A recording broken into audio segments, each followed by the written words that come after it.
Comme je disais la semaine dernière, en prêchant la Bible verset par verset, d'un bout à l'autre, comme ça, il y a des fois qu'on passe des sujets qu'on se dit, bah, ça me tentait moins. Puis par contre, il y a d'autres fois qu'on passe des sujets qu'on a hâte. Ça en fait partie de ceux-là.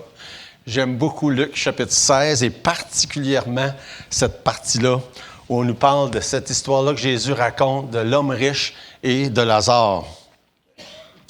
Je vais lire juste une partie, là, à partir du verset 19 jusqu'à 23, puis ensuite on va prier. Donc, Luc 16, à partir du verset 19, il y avait un homme riche qui était vêtu de pourpre et de fin lin et qui chaque jour menait joyeuse et brillante vie. Un pauvre nommé Lazare était couché à sa porte, couvert d'ulcères, et désireux de se rassasier des miettes qui tombaient de la table du riche. Et même les chiens venaient encore lécher ses ulcères. Le pauvre mourut, il fut porté par les anges dans le sein d'Abraham. Le riche mourut aussi, il fut enseveli. Dans le séjour des morts, il leva les yeux, tandis qu'il était en proie au tourment. Il vit de loin Abraham et Lazare dans son sein. On va arrêter là pour ce matin, puis on va prier. Notre Dieu, on est devant toi, on est reconnaissant d'avoir ta parole devant nos yeux. Mais surtout, on te remercie pour le grand, le merveilleux sacrifice qui était accompli par ta grâce sur la croix il y a 2000 ans. Et comme on vient de se le remémorer selon tes ordonnances, Seigneur, on te rend grâce, on te dit combien on apprécie que tu es un Dieu merveilleux, un Dieu bon, un Dieu miséricordieux, rempli de grâce. Et on voudrait te louer, te bénir ce matin, t'adorer. Et en même temps, on implore sur chacune ici ta bénédiction, et particulièrement s'il y a qui que ce soit qui n'a pas encore placé sa confiance en Jésus pour son salut. Seigneur, c'est notre prière que tu puisses ouvrir les yeux de l'intelligence, que tu puisses amener à la repentance, amener à la reconnaissance et à la confiance en Jésus. Bénis, Seigneur, le restant de cette journée, et c'est dans le nom de notre Sauveur qu'on te prie. Amen. Moi, c'est un passage intéressant, puis je me suis dit, au début, je pensais passer au travers, au complet de l'histoire, mais je me suis dit, il y a trop de choses, et on va juste faire les deux premières parties. Il y a tellement de choses intéressantes dans cette histoire-là qui vaut la peine, et on va se garder la dernière partie qui est encore, elle aussi, très, très intéressante pour une autre fois. J'ai souvent prêché ce passage-là dans des contextes, par exemple, où est-ce qu'on parlait d'évangélisation. Mais je pense c'est assez rare, puis je suis pas sûr que c'est la première fois, mais une des rares fois où c'est dans une série où on est en train d'examiner tous les contextes, tous les détails. Et j'ai trouvé ça, pour ma part, en tous les cas, plus intéressant parce qu'il y avait des nuances, des détails auxquels on porte moins attention quand on fait juste prendre un passage puis le prêcher, comme ça arrive souvent d'ailleurs. Mais au travers des semaines, quand on a passé déjà plusieurs semaines dans Luc au chapitre 16, et ça fait plusieurs choses qu'on voit, puis on voit que le thème général dans Luc chapitre 16, Jésus parle de finances, il parle d'argent. Fait que c'est pas étonnant que dans cette histoire-là, où est-ce que là, il veut nous parler de la vie éternelle puis de la vie après la mort, il y a encore le même thème. Parce qu'il parle d'un homme riche puis il parle d'un pauvre. Fait que Jésus veut vraiment mettre beaucoup d'emphase sur tout ce que ça implique, ce sujet-là. Et aussi le fait que tant de monde, à l'époque, puis encore aujourd'hui, mettent tellement d'emphase sur l'importance des richesses. Et que même compte sur ça, même dans une certaine mesure, même pour penser pouvoir acheter les faveurs de Dieu. Ça peut sonner drôle à nos oreilles ou à vos oreilles, cette idée-là, mais pourtant, on sait très bien que c'est une chose qui est très véhiculée au travers de l'histoire, la notion qu'on pourrait acheter la faveur de Dieu. Fait que Jésus vient de reprendre publiquement les pharisiens. La dernière fois, on l'a vu, il dit d'eux qui sont avares. Puis le mot avare veut dire qui aiment l'argent. Fait que c'est pas compliqué. De toute façon, on l'aurait su quand même si c'était pas la définition de l'expression dans la langue originale. Mais il veut être bien sûr. C'est pour ça qu'il revient encore avec une histoire qui parle de la richesse, que non seulement les pharisiens qui écoutent, mais que les autres personnes qui sont autour, puis qu'aujourd'hui, 2000 ans plus tard, les gens comprennent bien ça. On ne peut pas acheter Dieu. C'est pas le statut social d'une personne qui va faire la différence dans l'éternité. On ne marchande pas avec Dieu non plus. Hein? On entend souvent ça, c'est cette notion-là que des gens... Ben là, j'ai dit à Dieu que si tu faisais ça, là... Hein? Vous avez entendu ça? Moi, je vais faire ça. Ça ne marche pas comme ça. On ne peut pas barguiner avec Dieu. Moi, j'aime ça marchander, j'aime ça barguiner. C'est quasiment dans mon sang. Mais mon père était de même, puis je me souviens quand on allait au marché, quand j'étais petit gars, puis j'ai toujours trouvé ça le fun, mais non, avec Dieu, ça ne marche pas comme ça. On ne marchande pas avec Dieu. Et dans l'histoire, Jésus montre 3 contrastes. Il montre des contrastes, mais vraiment, on va regarder 3 contrastes entre celui qui est appelé l'homme riche puis le pauvre qui est appelé Lazare. Et il y a une chose qui vaut la peine de noter, c'est que l'homme riche, il n'y a pas de nom. Hein? Tandis que Lazare, bien, il y a un nom.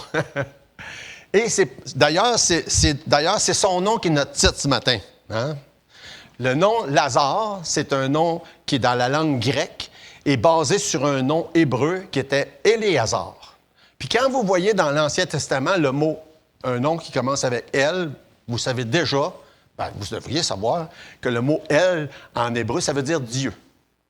Fait qu'à chaque fois qu'il y a un mot ou un nom qui commence avec El, ça veut dire Dieu quelque chose. Puis le nom Éléazar, dans l'Ancien Testament, en hébreu, ça veut dire « Dieu est mon secours ». Fait que le nom Lazare, qui est une autre formulation en grec, ça veut dire aussi la même chose. Dieu est mon secours. Puis ce matin, c'est ça le titre. Dieu est mon secours. Fait que c'est pas un hasard que Jésus a décidé d'appeler l'homme qui était pauvre, qui était quêteux, qui était sans abri, qui était malade. Son nom, c'est Lazare. Parce que son nom veut dire « Dieu est mon secours ». Et quelle belle réalisation dans cette histoire-là. Parce que là, on parle des contrastes entre celui qui est l'homme riche, dont on ne sait pas le nom, puis l'autre que Jésus l'a appelé Lazare. Dieu est mon secours. Puis là, on voit des contrastes. Le premier contraste, c'est dans leur vie. Le deuxième contraste, c'est dans leur mort. Puis le troisième contraste, c'est dans l'éternité. Puis ça, on va garder ça pour une autre fois. Mais on va quand même un peu toucher à ça. Fait qu'on va lire la première partie, juste pour se remettre encore là, les versets 19 à 21. Il y avait un homme riche qui était vêtu de pourpre et de fin lait et qui chaque jour menait joyeuse et brillante vie. Un pauvre nommé Lazare était couché à sa porte, couvert d'ulcères, et désireux de se rassasier des miettes qui tombaient de la table du riche. Et même les chiens venaient encore lécher ses ulcères. Fait que deux extrêmes. Jésus fait souvent ça. Pour vraiment cogner sur un clou, pour enseigner une vérité, il va souvent prendre des extrêmes. Puis même nous, dans notre langue, on va faire ça des fois. On veut donner un exemple, on veut mettre de l'emphase, mais on va prendre des extrêmes. Jésus prend un extrême. Maintenant, il ne faut pas, dans ces histoires-là, prendre les détails comme, par exemple, parce qu'il est riche, il n'est pas sauvé, parce qu'il est pauvre, il est sauvé. C'est pas ça. C'est Jésus veut montrer des extrêmes, puis il veut mettre de l'emphase sur... C'est pas par les richesses qu'on peut être sauvé. Puis il veut vraiment mettre un emphase sur les extrêmes que les gens vont penser d'habitude. Fait que ce riche-là, il est anonyme, puis il correspond à, entre autres, les pharisiens à qui Jésus parlait, les dirigeants, les riches. Et on peut inclure dans cette image-là du riche anonyme n'importe qui pense que son statut, ses richesses, sa religion, sa manière de vivre peut avoir quelque chose d'important pour Dieu. Et malheureusement, il y a beaucoup de gens qui pensent comme ça encore aujourd'hui.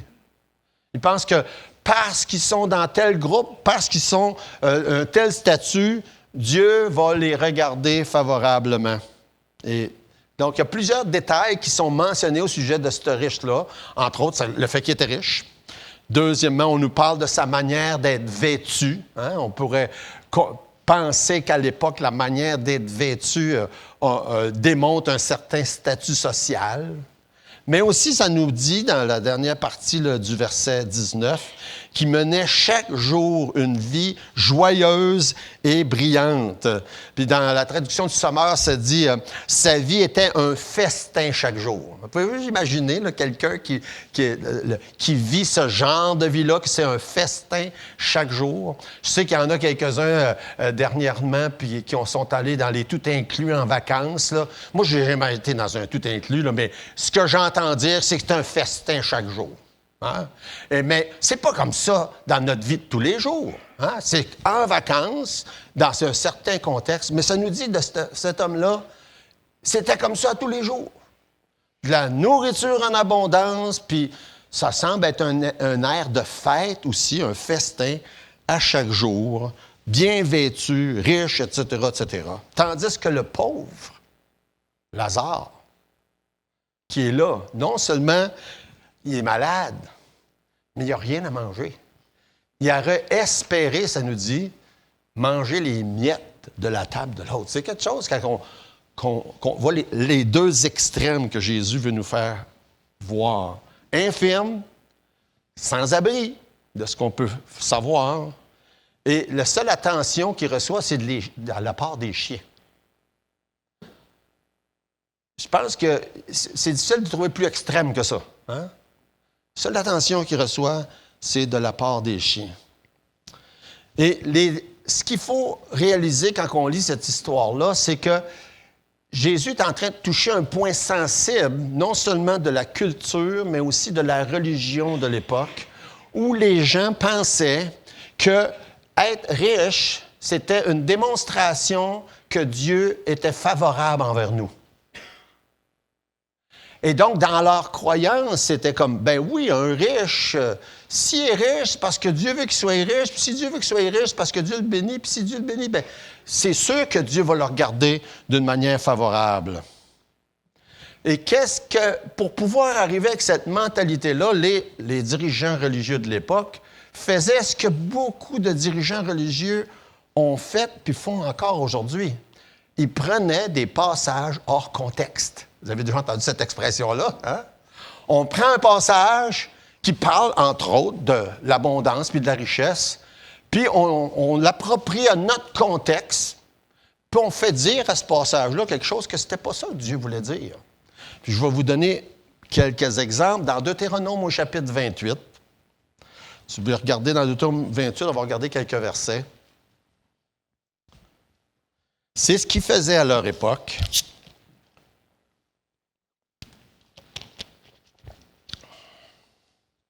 Deutéronome 28, Dieu fait une alliance avec son peuple.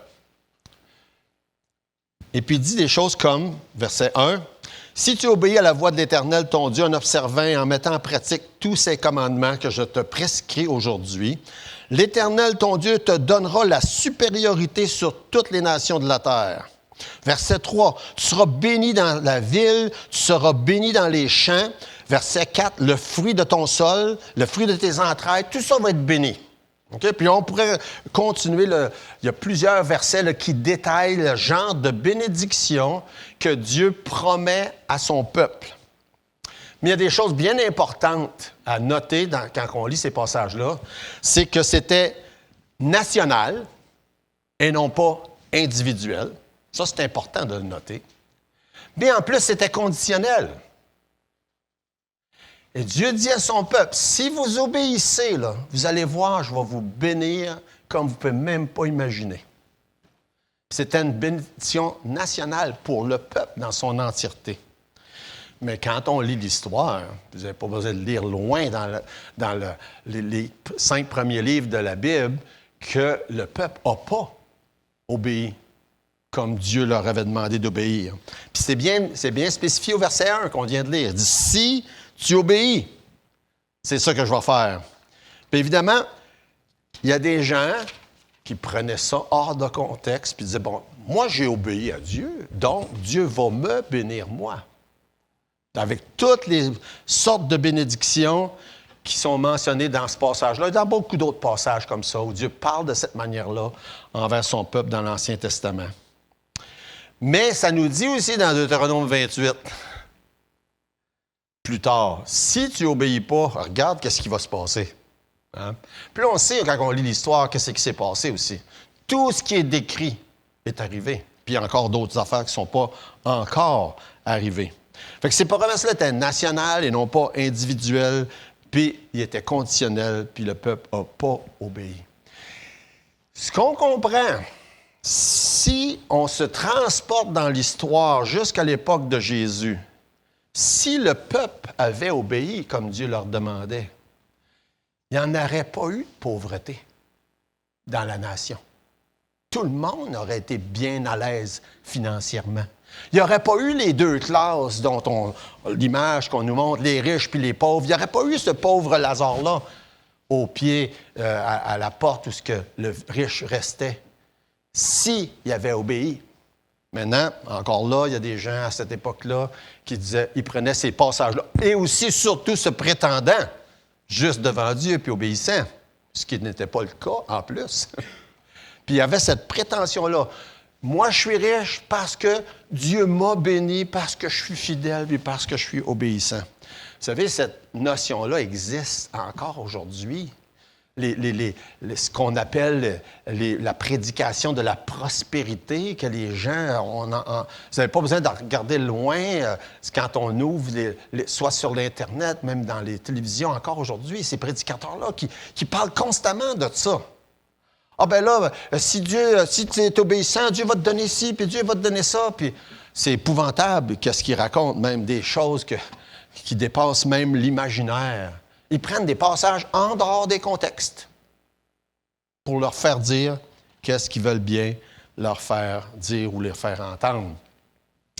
Fait que leur désobéissance, à cause de leur désobéissance, ils n'ont pas eu les promesses telles que mentionnées dans Deutéronome et dans beaucoup d'autres passages. Quand on regarde à ça, on dit, l'expression, plus ça change, plus c'est pareil. Puis aujourd'hui, c'est encore la même chose pour beaucoup de gens. Et les gens propagent un message qui est complètement à l'envers de ce que Dieu enseigne dans sa parole. Des expressions me faisaient penser, quand je pensais à ça, du faux évangile qui est prêché souvent dans ce qu'on appelle la prospérité. Ils disent des expressions comme, en parlant supposément, selon eux, des bénédictions de Dieu, ils appellent ça des bénédictions de cancellation de dette. Vous avez déjà entendu ça? Des prédicateurs qui disent, Dieu va canceller vos dettes. Des fois, je me dis, j'aimerais bien ça, moi. À une époque où j'avais des dettes, je dis, j'aurais bien aimé ça, aller dans ces églises-là. Hein? Tout d'un coup, ça m'arriverait, moi aussi. Dieu cancelle mes dettes. Ou encore, une bénédiction, celle-là, j'ai probablement déjà compté. Ils disent, la bénédiction de recevoir des chèques dans la poste.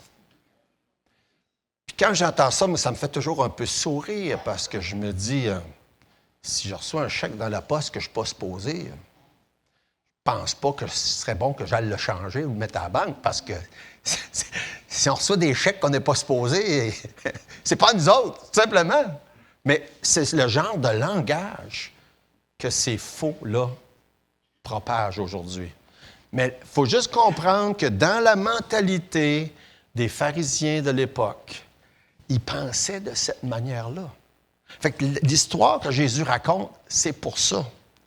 Fait que, et là, c'était encore là un de mes problèmes d'avoir des longues introductions, mais il y avait vraiment un contraste marquant entre la vie du riche et de Lazare.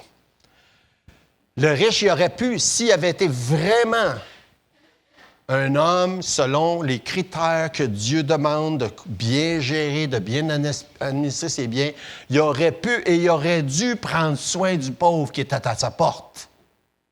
Mais il ne le faisait pas. Et là, ça démontre justement qu'il n'était pas quelqu'un selon les critères que Dieu demande et que c'est clair que s'il y avait de la richesse, ce n'était pas des bénédictions de Dieu à ce moment-là. Il ignorait complètement les bons principes de la parole de Dieu, de gestion des ressources que Dieu nous donne, complètement négliger les enseignements, comme par exemple, on peut regarder quelques passages dans les Proverbes rapidement qui parlent de comment on doit traiter les pauvres. Proverbe chapitre 14, verset 21. Celui qui méprise son prochain comme un péché, mais heureux celui qui a pitié des misérables. Proverbe 19, 17. Celui qui a pitié du pauvre prête à l'Éternel, qui lui rendra selon son œuvre. Proverbe 21, verset 13. Celui qui ferme son oreille au cri du pauvre criera lui-même et n'aura point de réponse. Fait que, quand on compare la vie du riche puis la vie du pauvre Lazare, il y a un contraste marquant dans les deux. Le deuxième contraste, c'est dans leur mort. Et quand on est au chapitre 16, le verset principal, c'est le verset 22 qui montre quelque chose d'important. Avant de montrer le contraste entre le riche et le pauvre dans la mort, une chose bien importante de ne pas manquer, c'est qu'il n'y a pas juste un contraste, il y a une similitude. Parce que ça dit au verset 22, « Dans le séjour des morts, le pauvre mourut, il fut porté par les anges dans le sein d'Abraham. » Puis le petit bout de phrase, là, il ne faut pas manquer ça. « Le riche mourut aussi. » Avant de voir le contraste, c'est important de voir ça. Le pauvre meurt, le riche meurt de la même manière.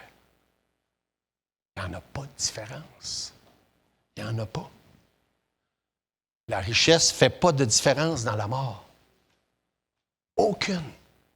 C'est tellement important de saisir ce point-là quand ça dit « le riche mourut aussi ».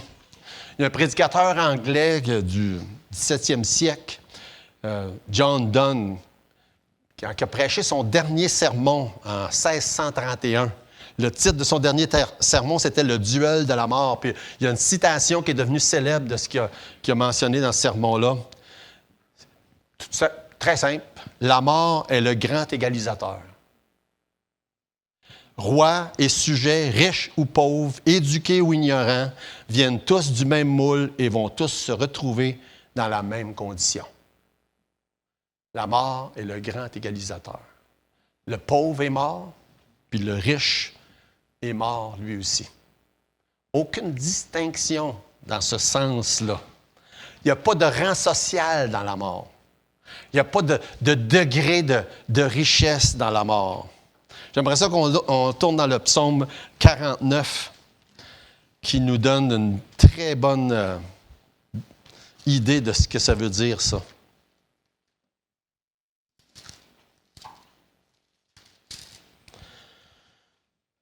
Psaume 49, verset 7. « Ils ont confiance en leurs biens et se glorifient de leur grande richesse.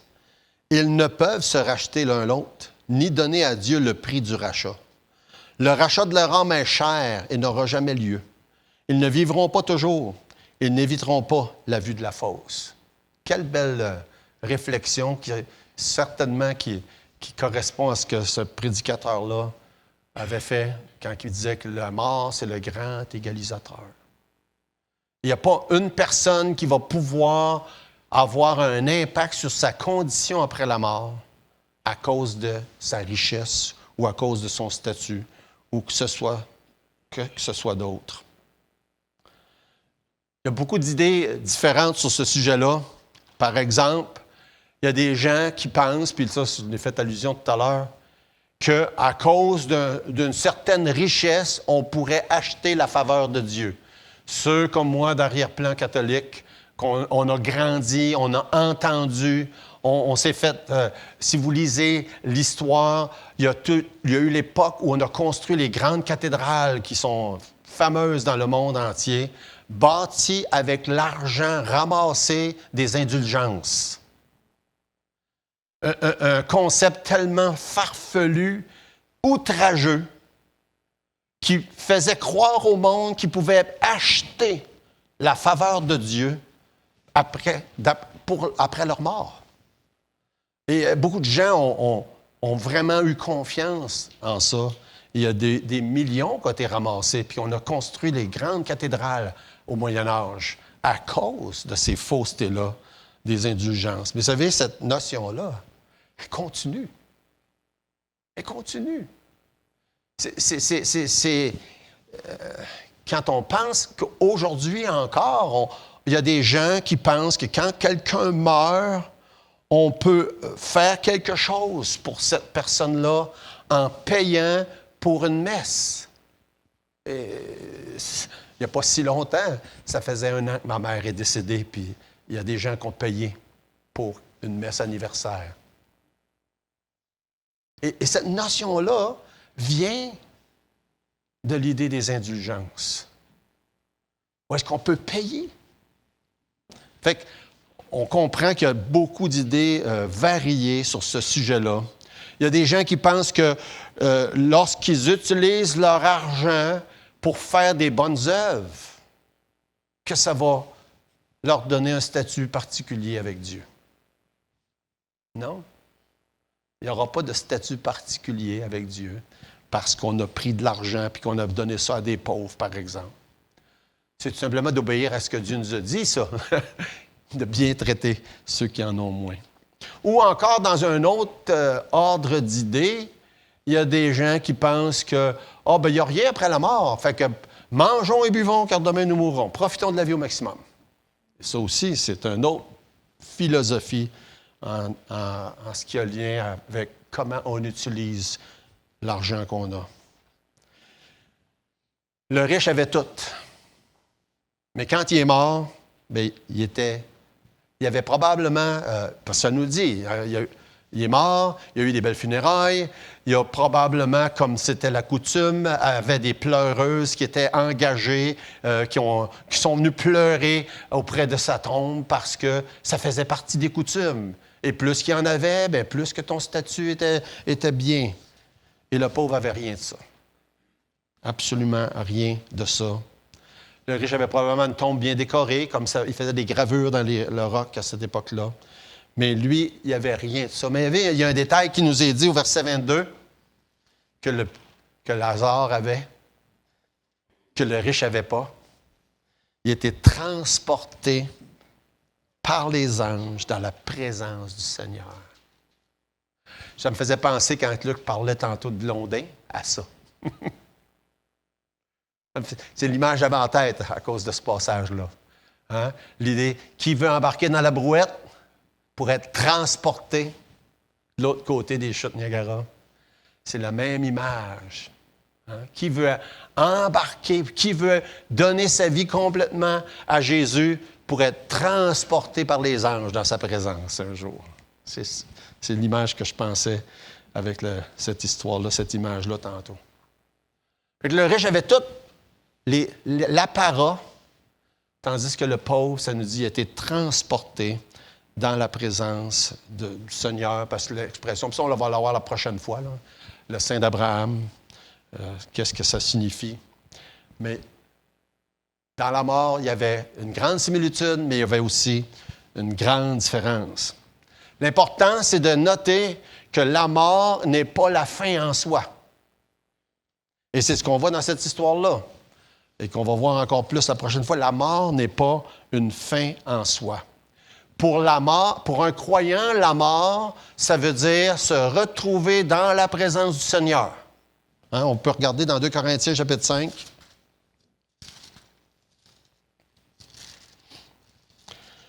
Dans 2 Corinthiens, chapitre 5, je vais lire quelques versets. Nous savons en effet que si cette tente où nous habitons sur la terre est détruite, ce passage-là parle de notre corps comme une tente. Je trouve ça intéressant.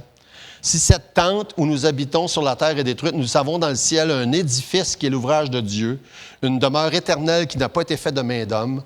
Aussi gémissons-nous dans cette tente. Ça veut dire on a hâte de ne plus avoir cette tente-là, mais d'avoir ce qu'on va avoir dans l'éternité, un corps céleste, désirant revêtir notre domicile céleste. Si du moins nous sommes trouvés vêtus et non pas nus. Si on a revêtu Christ, c'est une autre expression qui est dans la parole de Dieu. Si on a placé notre confiance en Jésus, on va avoir ce privilège-là. Car tandis que nous sommes dans cette tente, nous gémissons accablés parce que nous voulons non pas nous dépouiller, mais nous revêtir afin que ce qui est mortel soit englouti par la vie. Et celui qui nous a formés pour cela, c'est Dieu qui nous a donné les arts de l'Esprit. Ça veut dire il nous a donné d'avance, en nous donnant le Saint-Esprit, un dépôt. Nous sommes donc toujours pleins de confiance et nous savons qu'en demeurant dans ce corps, nous demeurons loin du Seigneur, car nous marchons par la foi et non par la vue. Nous sommes pleins de confiance et aimons mieux quitter ce corps pour demeurer auprès du Seigneur, se retrouver dans la présence du Seigneur. Un croyant qui meurt se retrouve dans la présence du Seigneur. 1 Thessaloniciens 4, juste encore là, un autre beau passage qui nous parle de ce qui se passe à la mort. Voici en effet ce que nous vous déclarons, verset 15, d'après la parole du Seigneur. Nous, les vivants, restés pour l'avènement du Seigneur, nous ne devancerons pas ceux qui sont décédés, car le Seigneur lui-même, à un signal donné, à la voix d'un archange, au son de la trompette de Dieu, descendra du ciel et les morts en Christ ressusciteront premièrement. Ensuite, nous, les vivants qui serons restés, nous serons tous ensemble enlevés avec eux sur les nuées à la rencontre du Seigneur dans les airs. Ainsi, nous serons toujours avec le Seigneur. Puis là, il dit, consolez-vous donc les uns les autres par ces paroles. Le privilège d'un croyant, quand il meurt, c'est de se retrouver dans la présence du Seigneur. Comme Paul dit, Christ est ma vie, puis la mort m'est un gain. Hein? C'est un gain, la mort. Ce n'est pas une perte. C'est de se retrouver dans la présence du Seigneur. Tandis que, à la mort, un non-croyant dans 2 Thessaloniciens, si vous voulez tourner dans 2 Thessaloniciens, chapitre 1,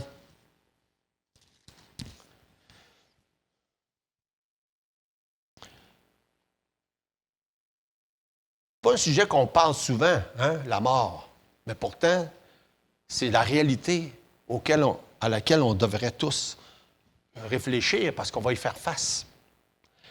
Dans 2 Thessaloniciens, chapitre 1, ça dit, verset 6, « Car il est de la justice de Dieu de rendre l'affliction à ceux qui vous affligent et de vous donner à vous qui êtes affligés du repos avec nous lorsque le Seigneur Jésus apparaîtra du ciel avec les anges de sa puissance au milieu d'une flamme de feu pour punir ceux qui ne connaissent pas Dieu et qui n'obéissent pas à l'Évangile de notre Seigneur Jésus.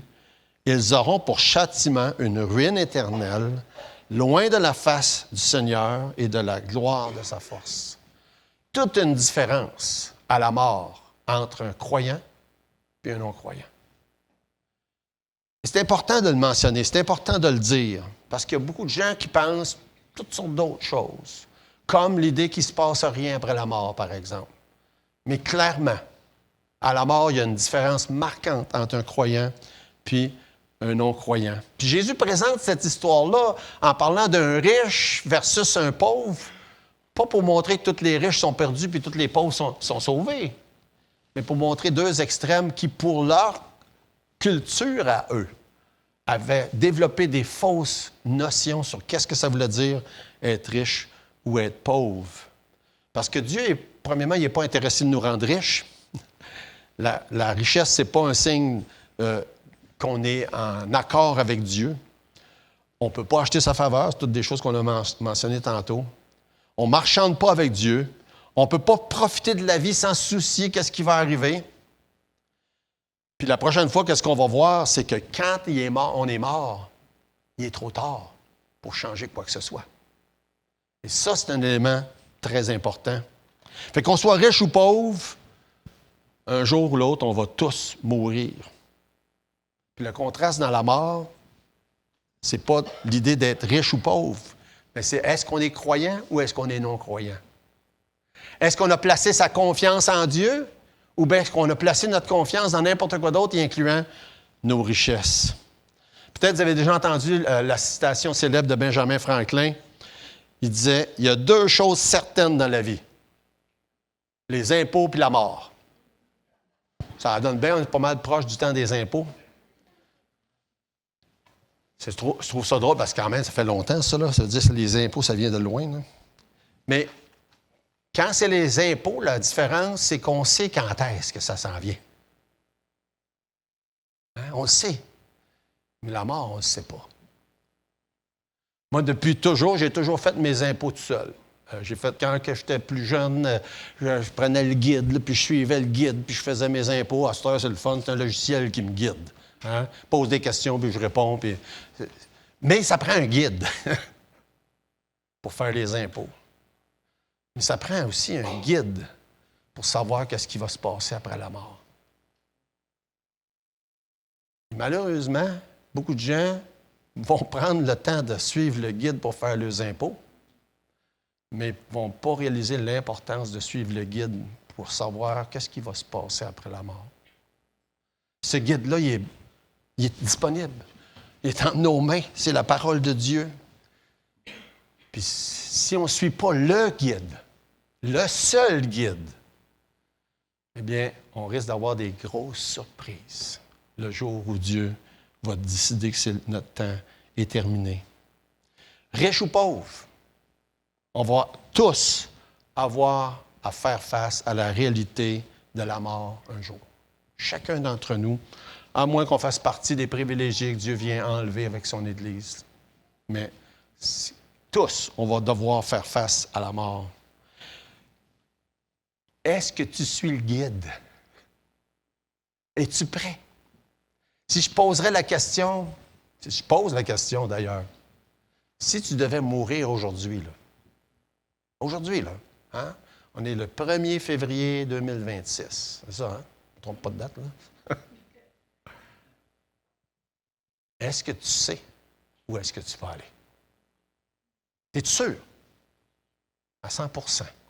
L'histoire qu'on a là, c'est pour nous faire réfléchir sur ça. Deux extrêmes. Un homme riche, un pauvre, un que tout allait bien, l'autre tout allait mal. Mais il y a plein de monde entre les deux, là. Et chacun doit se poser la même question. Un jour ou l'autre, on va devoir passer là. Est-ce que je suis prêt? Est-ce que je mets ma confiance dans ma richesse, mon statut, mes œuvres, ma religion, et mettez n'importe quoi d'autre dans l'équation? Ou est-ce que j'ai mis ma confiance dans Jésus seul? Dans le fait que Jésus a accompli tout ce qu'il avait à accomplir. Pourquoi? Parce que je suis pécheur. Et s'il y avait eu juste moi sur la terre, juste mon péché, ça aurait été suffisant pour que Jésus doive aller à la croix mourir. Et c'est comme ça qu'il faut qu'on regarde à ça. C'est mon péché, mes péchés, qui ont condamné Jésus à la mort. Mais il a voulu le faire pour payer la dette à ma place, à ta place. Rappelez-vous la signification du nom Lazare. Dieu est mon secours. C'est synonyme à Dieu est mon sauveur. Et son nom, à lui, c'est ce que ça voulait dire. Maintenant, chacun d'entre nous, on peut, sans voir le nom Lazare, pouvoir dire Dieu est mon secours. Dieu est mon sauveur. Si on a placé notre foi, notre confiance en Jésus et en rien d'autre. Prions. Seigneur, merci pour l'occasion qu'on a d'être ici ce matin. Je te prie, je t'implore, je te demande, Seigneur, que tu touches les cœurs de qui que ce soit qui n'a pas encore placé sa confiance en Jésus. Que ça puisse se faire, que ça puisse être une réalité et qu'on puisse se réjouir tous ensemble qu'une autre personne s'est tournée vers Jésus pour être sauvée. Bénis, Seigneur, le restant de la journée. Au nom de Jésus, amen.